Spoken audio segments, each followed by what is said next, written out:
যার হাত থেকে, যার হাতের অনিষ্ট, মুখের অনিষ্ট থেকে তার আশেপাশের ভাইয়েরা নিরাপদে থাকে, সে হচ্ছে মুসলিম।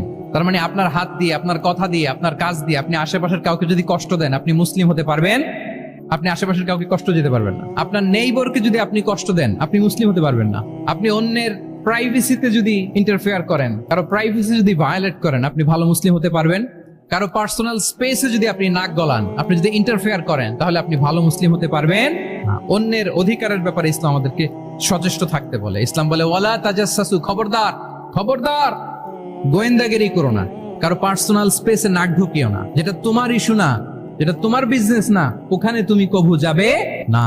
কিন্তু আমরা এগুলো ভায়োলেট করি, দেদারসে, কি বলেন, করি না?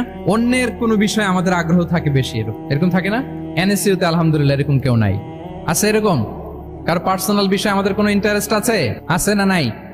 হাফ হাফ হয়ে গেছে, দেখছেন? আচ্ছা, অন্যের পার্সোনাল বিষয় জানতে